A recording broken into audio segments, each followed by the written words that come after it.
ada prinsip yang bagus nih. Jadi prinsipnya adalah kalau misalkan user mau melakukan sesuatu, semakin sedikit halamannya, itu akan semakin enak dipakai.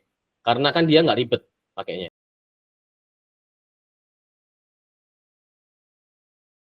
Halo, balik lagi di TOD, bukan Truth Order, tapi ini Talk of Design. Bareng aku Mia dan Kak Brian di episode kali ini ngebahas gimana caranya pemula jadi UI UX designer tapi banyak AI gitu yang marak ya Kak. Kayak jadi problem sendiri nih, kayak pengen jadi UI UX designer gitu kan, tapi itu udah merajalela. Iya, makanya. Jadi tantangannya tuh bukan cuma saingan sama desainer-desainer lain, tapi sama AI-nya sendiri nih gitu kan. Tapi sebelum ke sana kita bahas dari awal dulu nih Kak. Barangkali ada pemula yang antara UI dan UX tuh bedanya apa sih? Oke, ini ya apa namanya fundamental banget ya kita bahasnya ya, dari ini banget ya. Oke, UI UX itu bedanya kalau UI itu lebih ke visualnya, tapi kalau X-nya atau UX itu lebih ke pengalamannya. Jadi kalau misalkan pakai suatu website, ya kemudahannya kayak gimana, terus tombol-tombolnya itu gampang diakses apa enggak, itu namanya UX. Tapi kalau tampilannya kayak warna, bentuknya itu namanya UI. Sesimpel itu sih. Apakah berkaitan? Bisa jadi berkaitan, tapi seringkali dipisah karena itu ngebahasnya udah beda gitu loh ngebahasnya. Berarti kalau dianalogiin tuh kayak kalau UX tuh arsitek gitu ya Kak. Kalau bisa jadi. Itu desain interiornya gitu, yang saling ngelengkapi satu sama lain dari awal sampai ke akhir. Jadi rumah tuh kayak gimana gitu kan. Nah, kalau misalkan si UI UX itu adalah arsitek dan desain interior, terus kalau di AI itu gimana nih Kak? Karena kan kayak kita barangkali mungkinnya si pemula-pemula itu udah sering banget pakai Canva gitu. Nah, di awal tahun kemarin dia launching yang namanya Canva AI. Iya, jadi benar. bisa ngoding gitu Kak, langsung jadi cuma pakai prompt tapi langsung jadi terus bisa langsung diedit-edit deh gitu kan. Websitenya tuh cuma dalam hitungan menit, nggak sampai lama lah gitu. Gimana nih Kak tanggapannya? Iya ya, sebenarnya nggak cuma Canva AI ya, kan sebelum-sebelumnya juga ada banyak ya, kayak ChatGPT itu sebenarnya juga bisa bikin loh. Bahkan kalau kita punya code, dia bisa koreksi juga kan, code-nya mana yang bakal error dan lain-lain kan. Kalau Canva nggak tahu sih apa bisa koreksi atau enggak ya, tapi kalau bikin bisa. Nah, tanggapannya sih, ya kayaknya nanti ke depannya mungkin ke arah sana semua ya. Itu namanya kan, ini lagi terkenal nih, ini lagi tren nih. Namanya kalau di bidang IT itu namanya apa namanya? Vibe coder apa sih? Developer yang vibe apa sih namanya? Pokoknya ada vibe-nya.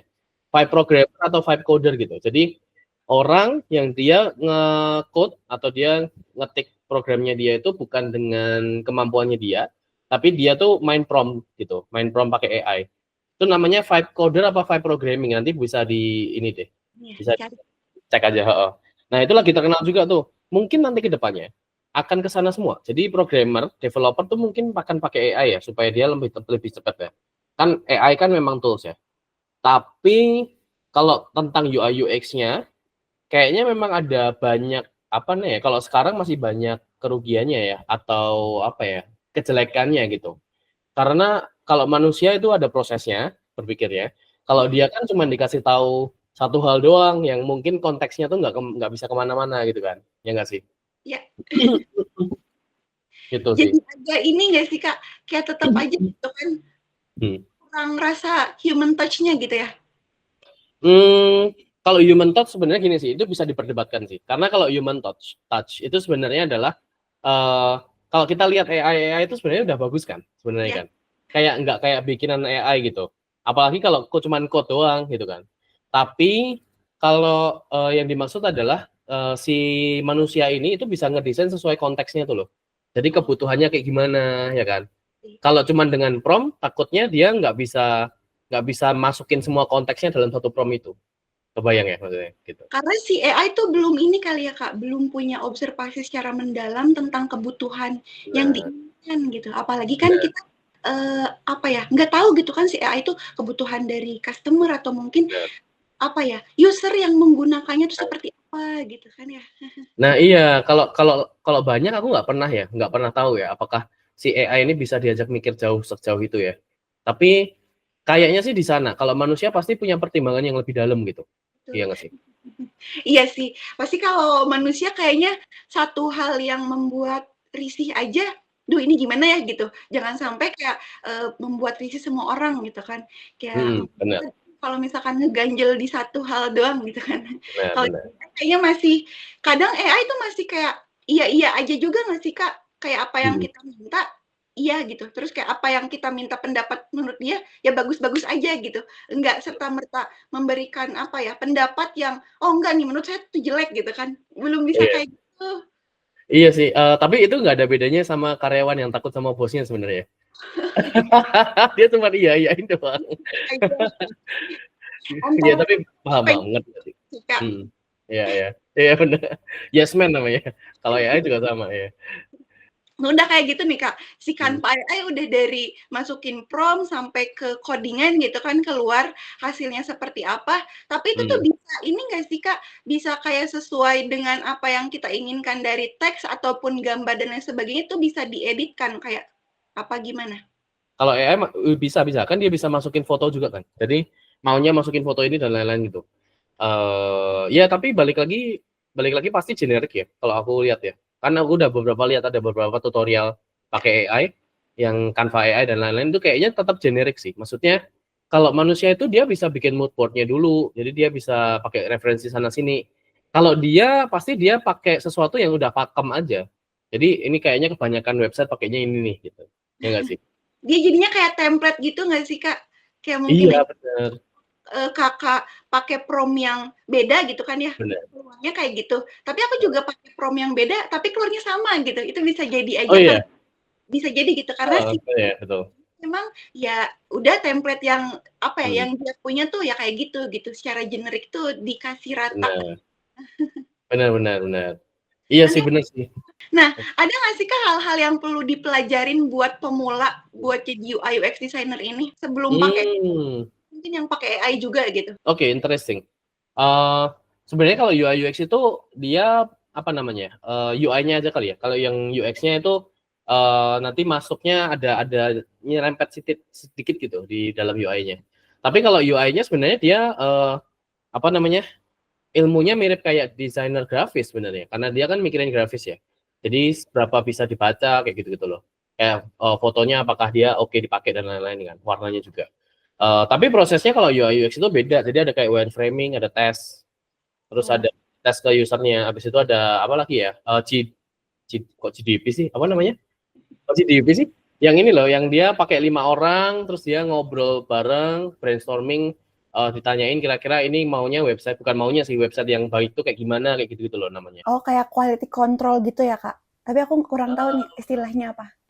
Bukan quality control sih namanya ini, group discussion mungkin namanya. Lupa banget, tiba-tiba lupa. Bukan GDP itu kan ini ya, PDB negara ya, pendapatan Atau negara mungkin ya. dari Gitu penonton lagi. ada yang tahu Pokoknya bisa itu. di komen ya, Kak. Nah, kayak gitu. Research ada juga UX research, UI research kayak gitu kan. Oh iya betul, itu juga ada. Nah, kalau dari si kayak pemikiran sendiri tuh kan harus kayak gimana nih Kak? Kayak misalkan dari yang tadi kan ada UX research dan sebagainya. Dia tetap harus kayak desainer pada umumnya tuh yang kita kan di episode sebelumnya udah pernah ngebahas design thinking nih. Nah, sama kayak gitu atau memang gimana gitu? Oke, menarik sih. Kalau design thinking itu sebenarnya dipakai di semuanya. Yang bahkan UI UX pun juga pakai sebenarnya. Tapi kalau di UI UX itu ngedesainnya dia pertamanya pasti dari PRD. PRD itu adalah project requirements. Jadi project requirements itu kira-kira fiturnya maunya apa aja sih ketika membangun website, aplikasi gitu kan. Habis itu ketika udah tahu fiturnya apa, kita terjemahin ke flow namanya, user flow. Nah, user flow itu jadi tuh kira-kira kalau orang mau login tuh flow-nya gimana. Banyak, jadi ada orang mau login, orang mau bayar, orang mau apa ganti profile, orang mau listing produknya dia di Tokopedia, itu ada sendiri journey-nya. Namanya journey atau flow ya. Nah, habis itu ketika udah bikin journey atau flow-nya tadi, itu kita terjemahin ke wireframe. Wireframe itu buat sesuatu kayak gambar yang hitam putih biasanya. Jadi dia cuman kerangkanya aja, ini bagian tombol, ini bagian gambar. Belum ada gambarnya. Belum ada teksnya, belum ada gambarnya, belum ada teksnya, belum ada warnanya. Terus habis itu kita terjemahin ke hi-fi. Hi-fi itu high fidelity. Jadi yang udah ada warnanya, ada fotonya dan lain-lain. Baru prototyping. Prototyping itu nyobain. Jadi kayak di Figma itu ada prototyping gitu. Gitu sih. Itu UI UX gitu prosesnya. Oke. Mirip. Oke. Nah, kalau misalkan udah kayak gitu berarti dia harus punya critical thinking gitu ya? Pasti dong. Benar-benar. Critical thinking-nya di mana coba? Menurut kamu? Di bagian mana? Di bagian itu yang tadi research nggak sih Kak? Kayak yang ngobrol tentang fitur yang harus seperti apa, karena dia harus bukan memuaskan sih, lebih ke harus tahu gitu kebutuhan dari usernya seperti apa. Karena kalau misalkan cuma ngikutin apa maunya owner atau mungkin maunya dari brand si website mana, itu kayak agak kurang ini juga sih, kurang nyambung karena kan yang akan menggunakan tuh user gitu, bukan dari si brand owner. Benar, ada satu lagi di bagian flow tadi. Ada prinsip yang bagus nih. Jadi prinsipnya adalah kalau misalkan user mau melakukan sesuatu, semakin sedikit halamannya, itu akan semakin enak dipakai. Karena kan dia nggak ribet pakainya. Ya kan?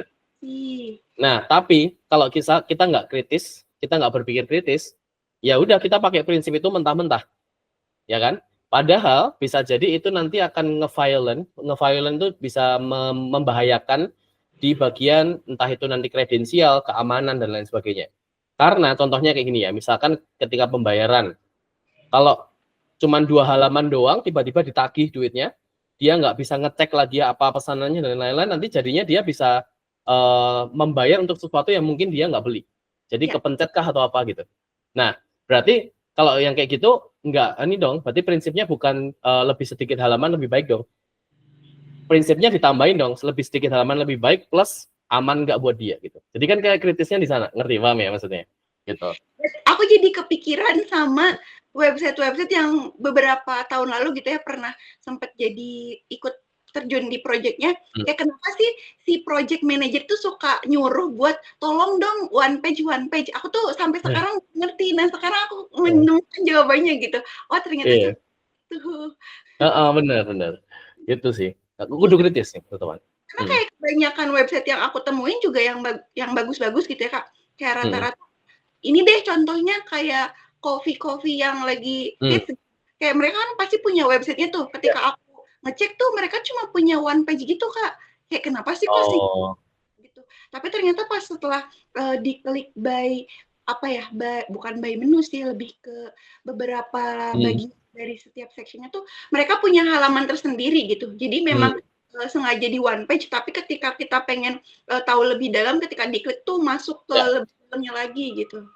Ya. Itu prinsipnya namanya landing page sebenarnya. Jadi halaman yang pertama kali dilihat sama customer ketika belum punya akun, ketika belum tahu ada websitenya. Jadi itu halaman pertama kali yang dilihat gitu. Namanya kayak gitu. Cuman ya itu masuk juga contohnya. Oke. Kalau langkah-langkahnya sendiri nih Kak, untuk memulai jadi UI designer nih buat pemula yang pengen dari nol banget gitu. Gimana? Aduh, oke. Nih kalau dari nol banget ya, pastiin kalau kalian tuh bisa salah satu tools untuk membuat UI UX itu dulu deh. Jadi antara itu Figma atau Adobe XD. Tapi Adobe XD jujur aja itu jarang banget dipakai ya. Bahkan di perusahaan-perusahaan gede kayak developernya si Tokopedia kayak gitu-gitu itu kebanyakan juga pakai Figma. Pokoknya intinya Figma itu lebih convenient lah, lebih nyaman zaman sekarang. Kalau XD itu kurang oke gitu di Indonesia. Nah, itu dulu yang pertama. Terus yang kedua, ya tadi belajarin prinsip-prinsip UI UX. Contohnya kayak misalkan desain sistem itu kayak gimana, desain sistem itu apa, habis itu kayak tadi wireframing itu kayak gimana sih yang bagus, apalagi ya, kira-kira prinsip-prinsip apa sih biar si usernya ini oke betah di suatu halaman kayak gitu-gitu ya. Antara betah di suatu halaman atau kita juga bisa menguntungkan si owner dari aplikasinya. Gimana caranya, kita juga harus mikirin gimana caranya prinsip-prinsip si user ini bisa lama di satu halaman. Itu kan juga pengaruh tuh. Kita cuman ngecek doang, habis itu dia keluar dari aplikasi itu kan nggak enak juga ya buat ownernya gitu ya. Gitu. Jadi mungkin ke arah sana. Habis itu mungkin kalian bisa bikin project dummy sih. Selalu kalau kayak gitu selalu saya dukung atau saya dorong buat punya project dummy karena itu penting banget gitu. Kayak jadi portofolio buat diri sendiri juga nggak sih Kak, kalau misalnya kita pengen pitching untuk nemu klien untuk pertama kali gitu. Karena kalau misalkan pengen buat terjun lebih serius dan kita pengennya pemasukan dan sebagainya, nggak mungkin gitu kan kalau kita nggak punya portfolio. Iya, benar-benar. Bahkan sekelas agensi, itu kalau gabut ya, itu bikin project dummy loh. Jadi kalau dia lagi nggak ada klien gitu, dia bikin project dummy buat nambahin portfolio. Biasanya kayak gitu. Kayak buat menarik juga nggak sih, Kak? Buat Benar. menarik salah satu klien atau dan lain banyaknya.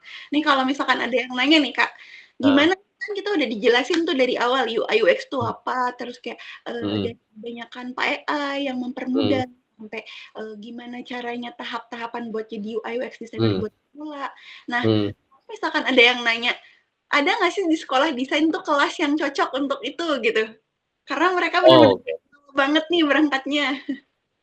Oke. Nah, UI UX ada beberapa kelas sebenarnya. Yang pertama yang kelasnya video, itu ada.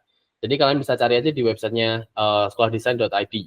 Itu kamu bisa cek, habis itu bisa beli kelasnya, yang itu bentuknya video, bisa ditonton kapan aja. Ada tugas-tugasnya juga. Ada juga kadang-kadang kita ngeluarin kayak kelas untuk kayak bootcamp, nah kayak gitu-gitu loh.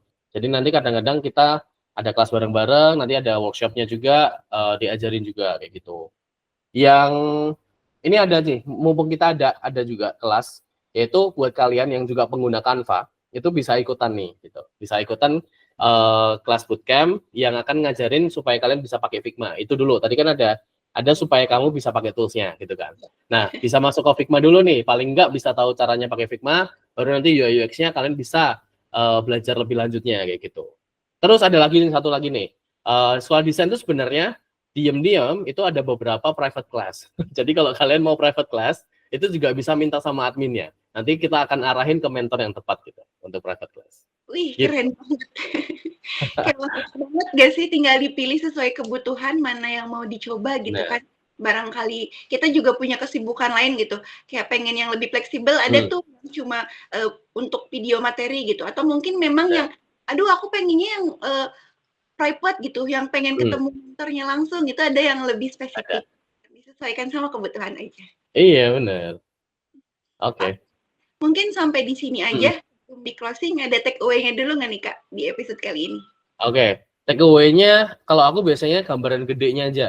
Gambaran gedenya adalah, memang AI itu akan terus berkembang dan kayaknya mengancam. Tapi sebenarnya trust me, buat kalian yang awam sama desain, pandangan oleh seorang profesional itu, desain itu memang nggak bisa akan tergantikan deh. Nanti suatu ketika pasti tetap ada titik equilibrium. Jadi ada titik keseimbangannya, orang-orang pakai AI tapi juga mempertimbangkan si profesionalnya ketika pakai AI-nya. Jadi bukan orang awam yang pakai AI. Pasti dia nyerahin ke profesional designer yang mau pakai apapun, mau pakai AI nggak AI, tetap diserahin ke profesional designer. Menurutku kayak gitu. Nanti kedepannya kayak gitu, termasuk UI UX gitu. Oke. Kalau kamu ada takeaway nggak? Kalau dari aku mungkin kayak lebih ini kali ya, mau pakai AI ataupun enggak, kita tuh tetap harus ngerti dari awal sampai ke akhir gitu, cara kerjanya seperti apa. Karena kayak meskipun kita pakai AI, kalau nggak ngerti cara kerjanya percuma gitu. Kayak tetap salah nggak sih hasil kerjanya gitu kan. Jadi kayak pastiin untuk selalu ngerti apa yang pengen dijalanin gitu. Ketika pengen jadi UI UX designer, ya harus ngerti dari awal sampai ke akhir tuh hasilnya kayak gimana. Kalau misalkan pakai AI kayak gimana. Kita punya perbandingan gitu kan. Yes. Oke. Gitu aja. Makasih Kak Brian buat episode kali ini. Thank you. Ada yang pengen di request nih materinya gitu, boleh di komen-komen gitu ya. Dan jangan lupa subscribe